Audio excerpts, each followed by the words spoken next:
Thank you, Salman, and good morning again.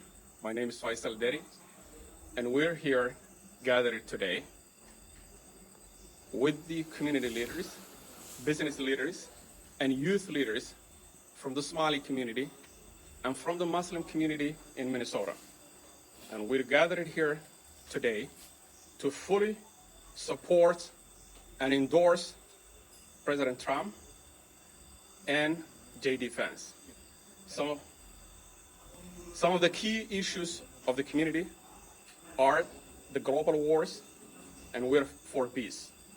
Economic issues, family values and education are some of the critical issues that this community cares. On top of that, this community cares about the economic issues and the inflation.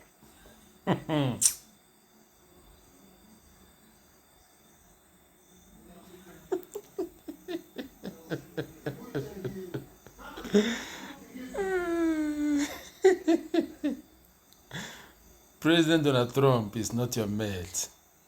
President Donald Trump is not your mate. After fighting him finish, after you have fought him finish, you will still surrender. President Donald Trump is not your mate. There, Boko Haram. So the Nigerian military can be spared to go and attack their neighbor, but they can't keep peace and stop ISIS in their own country. What kind of president is that? Well, it's a good question. I mean, Tinubu has very long-standing ties in the United States. Max Blumenthal and David Hundean, who's the latter is a Nigerian journalist, very famous, did a brilliant piece on Tinubu in the Gray Zone. Everyone should read it, about Tinubu's ties to cocaine trafficking networks in Chicago in his earlier years. So this is the type of guy that we're dealing with, in bed with the CIA, in bed with all these narco trafficking units. But of course, the West backs up the real narco terrorists like Tinubu, who, as you point out, are ignoring, I would say, the assault on their sovereignty by Western-backed terrorists like Boko Haram. Also now, JNIM, another terrorist organization linked with Al-Qaeda, has also entered into Nigeria. They have been causing a lot of chaos in Mali, Burkina Faso, and Niger the past few years. And what is the goal here? Well, the goal is to try and take as many of the resource-rich regions in these countries, in particular in Nigeria. And the U.S. will cry foul. They'll say that Christians are being genocided, even though Christians and Muslims are being killed in both very high rates. Actually, far more Muslims are being killed than Christians in Nigeria.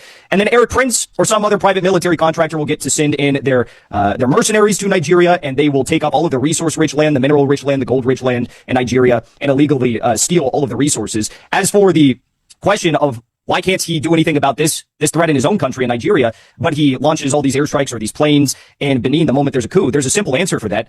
President Macron of France gave a call to Tinubu today under the guise that there was a new offensive led by the Boko Haram terrorists in Nigeria. He made an emergency call, and apparently it wasn't about Boko Haram, because if it was, I'd imagine those fighter jets would have been used to do targeted airstrikes, hopefully on the terrorists, but instead they were used to go into violate the sovereign airspace of Benin and presumably